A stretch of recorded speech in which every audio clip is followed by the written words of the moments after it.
Hello, मेरा नाम है चंद्रहास। स्टडी स्मार्ट में आपका स्वागत है। आज हम 15 जुलाई के इंपॉर्टेंट करंट अफेयर्स देखने वाले हैं। कल संडे के दिन मैंने आपको पिछले हफ्ते के पूरे वीकली करंट अफेयर्स दिए थे। 100+ MCQs के नहीं देखे हैं तो प्लेलिस्ट में आपको मिल जाएगा, उसका लिंक देख सकते हैं आप उसे।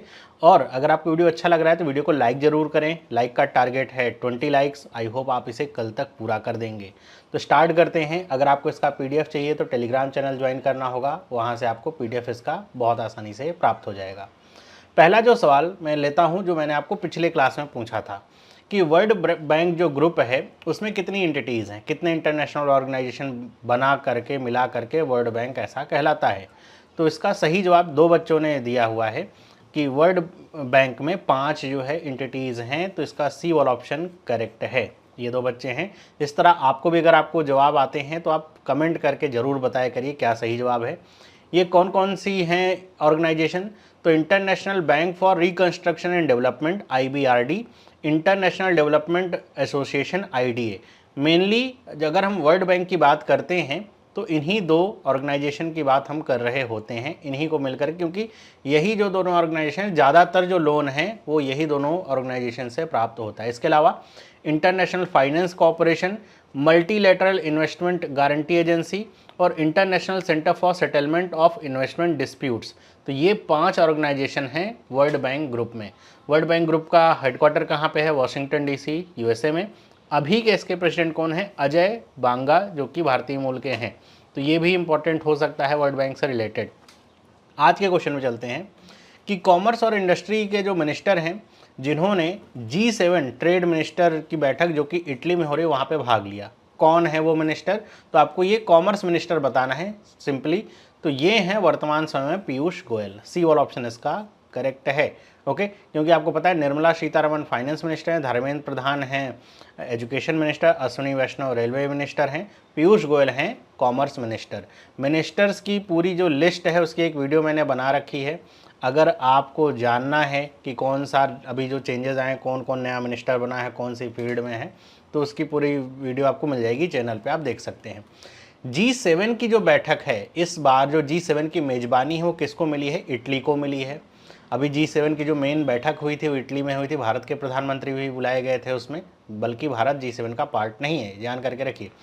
तो इसमें जो अभी जितनी भी बैठकें होंगी वो सारी इटली में ही होंगी, ऐसे जान करके रखें। तो इससे ये सवाल आए कि G7 के ट्रेड मिनिस्टर्स की बैठक कहाँ पे हुई थी तो बड़ा कॉमन हो जाए, क्योंकि इटली में ही होनी है, क्योंकि उसी को प्रेसिडेंसी मिली है G7 की।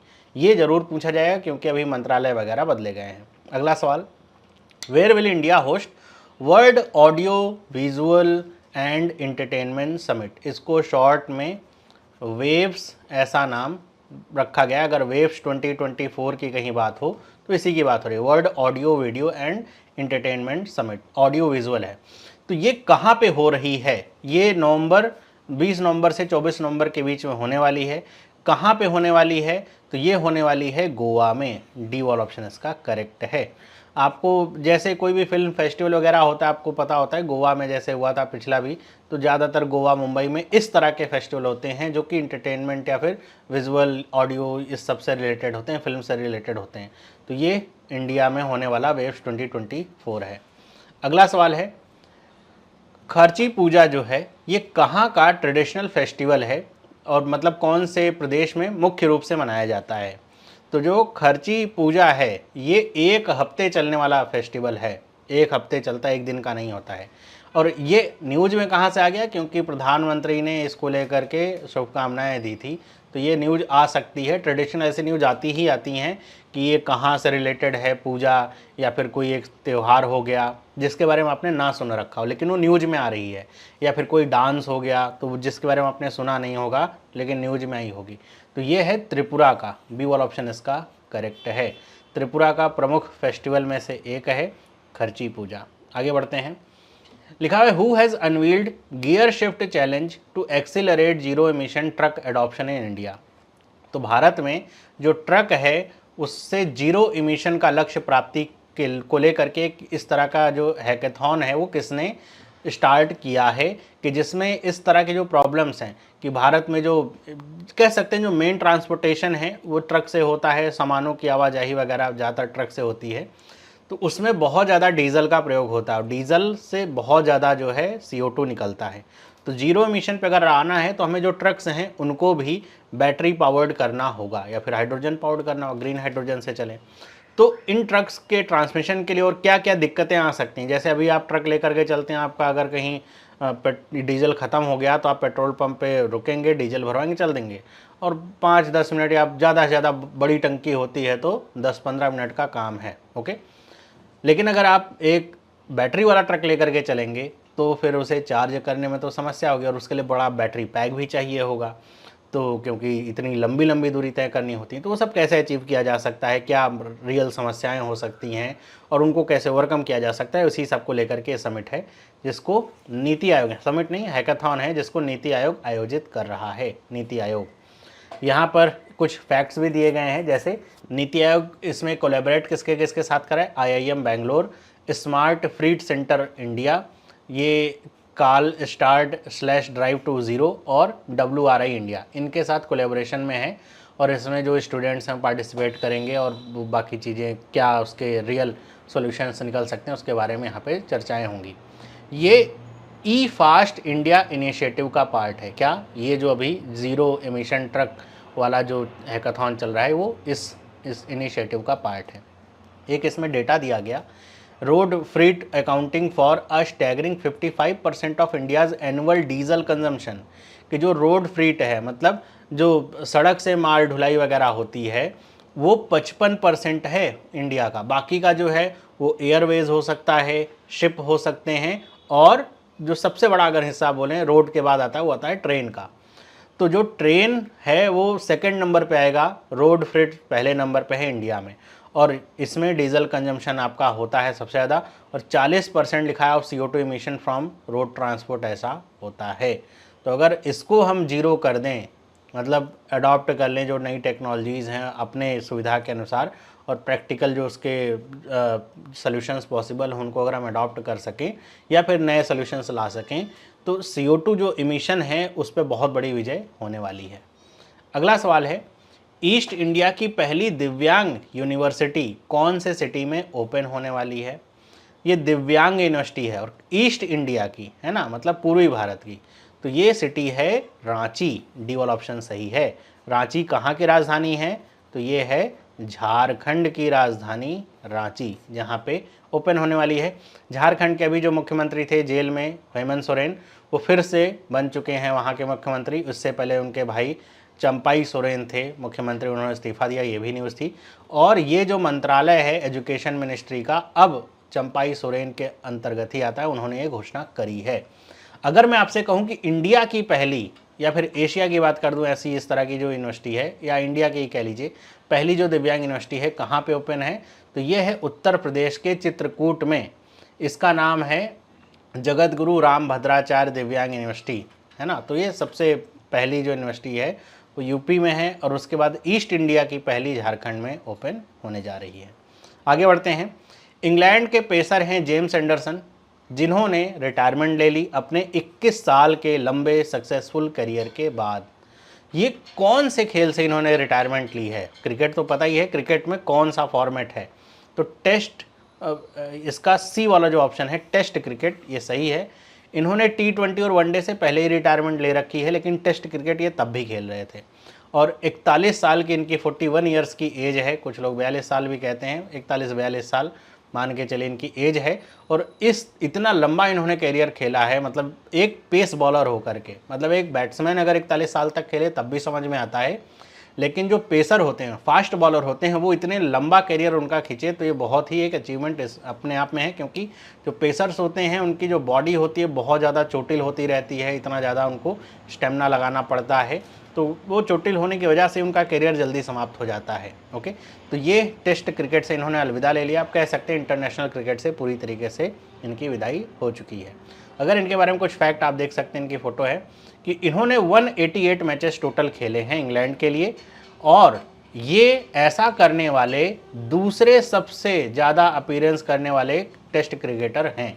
पहले नंबर पे कौन हैं? तो फर्स्ट नंबर पे हैं भारत के सचिन तेंदुलकर। तो ये जैसा मैंने आपको कहा कि एक बैट्समैन तो लंबा करियर खींच सकता है, हालांकि सचिन तेंदुलकर का भी करियर बहुत ज़्यादा चोटों से, बहुत ज़्यादा इनको चोट लगी हुई है, बहुत सारी सर्जरी हुई है, वरना और भी ज़्यादा, मतलब सचिन तेंदुलकर ने 200 टेस्ट क्रिकेट खेले, उससे ज़्यादा भी ये खींच सकते थे। लेकिन एक फास्ट बॉलर ने इतने मैचेस खेले, जो अपने आप में अचीवमेंट है। 704 विकेट इनके नाम हैं, और इसी के साथ ये रिकॉर्ड भी इनका नाम है कि सबसे ज़्यादा टेस्ट क्रिकेट में विकेट लेने वाले ये फास्ट बॉलर बने हैं। सबसे ज़्यादा विकेट नहीं, वो तो मुरलीधरन के नाम है, लेकिन सबसे ज़्यादा विकेट जो फास्ट बॉलर ने लिए हैं वो इनके नाम है, 704 विकेट। आखिरी मैच इन्होंने अपना वेस्ट इंडीज़ के खिलाफ में खेला है। अगला सवाल है, रॉबर्ट जे रवि, इनको अपॉइंट किया गया है chairman and managing director of. तो ये सीएमडी बने हैं बीएसएनएल के। सी और ऑप्शन इसका से। आजकल बीएसएनएल का बहुत ज़्यादा कह सकते हैं हाइप भी चल रहा है, जियो एयरटेल ने दाम बढ़ा दिए हैं, बीएसएनएल लोग पोर्ट कर रहे हैं। बहुत अच्छा मौका है बीएसएनएल के पास एक अपना जो डिक्लाइन होता हुआ शेयर बेस है उसको इम्प्रूव करने का। तो अभी तक के जो सीएमडी थे बीएसएनएल के, उन्होंने एक्सटेंशन की डिमांड करी थी, उनको 2019 में लाया गया था और 5 साल के लिए उनको लाया गया था। फिर उनका कार्यकाल खत्म हो रहा तो उन्होंने कहा 1 साल का एक्सटेंशन दिया जाए, लेकिन डिपार्टमेंट ऑफ टेलीकम्युनिकेशन ने उनका एक्सटेंशन नहीं स्वीकार किया और रॉबर्ट जे रवि को बीएसएनएल का नया सीएमडी डिक्लेयर किया। इसके साथ साथ ये एमटीएनएल के भी सीएमडी होंगे और इसके साथ साथ ये बीबीएनएल के भी सीएमडी होंगे। एमटीएनएल स्टैंड्स फॉर महानगर टेलीफोन नगर लिमिटेड और बीबीएनएल है भारत ब्रॉडबैंड नगर लिमिटेड। तो इन तीनों का सीएमडी रॉबर्ट जे रवि होने वाले हैं। और इसमें मतलब ये भी बहुत सारे प्रस्ताव भारत सरकार की तरफ से बीएसएनएल को दिए गए थे, बहुत सारे फंड दिए गए थे कि जो बीएसएनएल है वो अपनी 4G सर्विसेज स्टार्ट कर सके पूरे इंडिया में। जैसा कि आपको पता है बीएसएनएल की जो सर्विसेज हैं वो पूरी तरीके से नहीं है, और इसके साथ साथ 5G जो सर्विसेज हैं वो भी स्टार्ट कर सके, लेकिन 5G की तरफ अभी नहीं बढ़ा जा चुका है। अब देखते हैं जो नए सीएमडी हैं ये क्या करते हैं। अगला सवाल है, which city has set a new Guinness world record in the category of the most tree planted by a team in 24 hours bye planting more than 1.1 million saplings. तो 1.1 मिलियन जो ट्रीज हैं या सैपलिंग्स हैं वो लगाने वाला 24 घंटे के अंदर ऐसा करने वाला कौन सा शहर है जिसको गिनीज वर्ल्ड रिकॉर्ड में शामिल किया गया है। तो इसका सही जवाब है इंदौर। मध्य प्रदेश का इंदौर जो शहर है उसके नाम ये रिकॉर्ड दर्ज हो चुका है। और अगर इसमें हम जानें कि इंदौर जो है क्लीनेस्ट सिटी ऑफ इंडिया भी है, मतलब आपको पता होगा स्वच्छता सर्वेक्षण जब होता है तो कई साल से इंदौर जो है वो टॉप पे आ रहा है। और इसमें जो ये सारे पेड़ वगैरह लगाए जाने का, और मैंने आपको न्यूज़ बताई थी उत्तर प्रदेश में भी ऐसे एक इनिशिएटिव स्टार्ट हुआ है पेड़ लगाने का नेपाल बॉर्डर पे।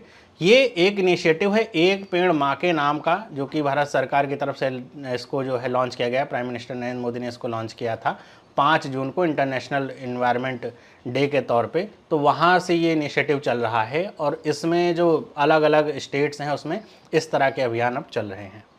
अगला सवाल है, किसको अपॉइंट किया गया है नया प्राइम मिनिस्टर नेपाल का। तो ये बने हैं केपी शर्मा ओली। नेपाल में जो प्राइम मिनिस्टर का पद है वो बहुत ज़्यादा स्विच हो रहा है दो लोगों के बीच में। पुष्प कमल दहल इससे पहले थे, ये एक्स अब बन चुके हैं, फिर आ गए हैं केपी शर्मा ओली। क्योंकि इनका जो फ्लोर टेस्ट था वो पास नहीं कर पाई है, केपी शर्मा ओली आ चुके हैं हम नए प्राइम मिनिस्टर के तौर पे। हो सकता है कुछ समय के बाद फिर से ये पलट जाए, पुष्प कमल दहल फिर से सत्ता में आ जाए। केपी शर्मा ओली अगर देखा जाए भारत के लिहाज से तो उतना अच्छा इम्पैक्ट नहीं है, क्योंकि ये चाइना की तरफ ज़्यादा इंक्लाइंड रहते हैं, है ना। तो इस वजह से भारत को टेंशन हो सकती है। आगे बढ़ें। विंबलडन 2024 में मेंस सिंगल्स का जो खिताब है वो किसने जीता है। तो विंबलडन 2024 का मेंस का जो खिताब है वो कार्लोस अल्काराज ने जीता है। ए ऑल ऑप्शन इसका सही। किसको हराया? नोवाक जोकोविच को इन्होंने फाइनल में हराया। तो नोवाक जोकोविच कहा जा रहा है कि अब हो सकता है नोवाक जोकोविच का जो एरा है वो अब खत्म हो जाए। तो कार्लोस पहले भी चैंपियन थे, इन्होंने डिफेंड कर लिया अपना टाइटल जो है विंबलडन का मेंस सिंगल्स का। इससे कुछ और भी सवाल आ सकते हैं, जैसे तो ये आ सकता है कौन से देश के हैं। तो जो कार्लोस हैं ये स्पेन के हैं, और स्पेन के लिए जो पिछले कुछ दिन हैं वो काफ़ी अच्छे रहे हैं। क्यों अच्छे रहे हैं वो बात करेंगे। और नोवाक जोकोविच कौन से देश के हैं? तो ये हैं सर्बिया के। ओके, कार्लोस ये बताया जा रहा है टेनिस प्लेयर हैं। और अगर हम वुमेंस की बात करें, वुमेंस सिंगल में, यहाँ पे मैं लिख देता हूँ ये क्या है, ये वुमेंस सिंगल का खिताब है। किसने जीता है? बारबोरा टेजिकोवा ने जीता है, जैस्मिन पाओलिनी को हराया है फाइनल में। और यहाँ पे डबल्स के आंकड़े भी लिखे हुए हैं कि ऑस्ट्रेलिया के जो हैं duo Max Purcell and Jordan Thompson हारे हैं, और फिनलैंड के हैरी हेल्नीवारा और ग्रेट ब्रिटेन के हेनरी पैटन ये जीते हैं। इसी तरह वुमेंस का भी यहाँ पे लिखा हुआ है। तो जान करके रखिए, ज़्यादातर जो क्वेश्चंस आते हैं या तो मेंस सिंगल के आते हैं या तो वुमेन सिंगल के आते हैं।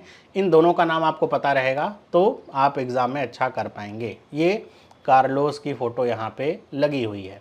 एक और सवाल आता है इसी से कि the UEFA European football championship 2024 किसने जीती है? तो ये जीती है स्पेन ने। मैंने क्या कहा कि स्पेन के दिन पिछले 1-2 दिन जो हैं काफ़ी अच्छे हैं। स्पेन ने इंग्लैंड को हराया है ना। स्पेन ने किसको हराया है? इंग्लैंड को फाइनल में, और 2-1 से ये जो है चैंपियनशिप को अपने नाम कर लिया है। तो इस बहुत उम्मीदें थी इंग्लैंड की टीम से भी कि जीतेगी, लेकिन स्पेन ने उम्मीदों पे पानी फेर दिया। आगे बढ़ते हैं, बात करते हैं कुछ बैंकिंग अवेयरनेस और स्टैटिक जीके की। तो पहला सवाल आपके सामने है, इनमें से कौन सी कमेटी सेटअप करी गई थी to suggest reform in the banking sector in India? कि बैंकिंग सेक्टर को पूरी तरीके से रिफॉर्म करने के लिए कौन सी कमेटी थी? तो ये थी ए वाला ऑप्शन, नरसिम्हन कमेटी। नरसिम्हन की कमेटी 2 बार सेटअप करी गई थी, तो ये कमेटी बैंकिंग रिफॉर्म लेकर के आई थी। वहीं बात करें आबिद हुसैन कमेटी की, तो ये स्मॉल इंडस्ट्रीज़ को लेकर के थी। रंगराजन जो कमेटी थी वो किसको लेकर के थी? पॉवर्टी को लेकर के थी। भिड़े कमेटी किसको लेकर के थी? ये थी जो स्टेट फाइनेंस कॉरपोरेशन है और जो बैंकिंग सेक्टर उसके बीच में कॉरपोरेशन जो हो अच्छा हो सके उसको लेकर के थी। तो ज़्यादातर इंपॉर्टेंट अगर देखें जैसे नरसिम्हन कमेटी, रंगराजन कमेटी, यहाँ सवाल पूछे जा चुके हैं, तो आपको पता होना चाहिए। अगला सवाल, which of the following is not a function of commercial bank? Commercial bank का कौन सा फंक्शन नहीं है? एक्सेप्टिव डिपॉजिट तो होता है। प्रिंटिंग करेंसी क्या होता है? फंक्शन नहीं होता है। प्रोवाइडिंग लोन्स क्या है? फंक्शन है, यस।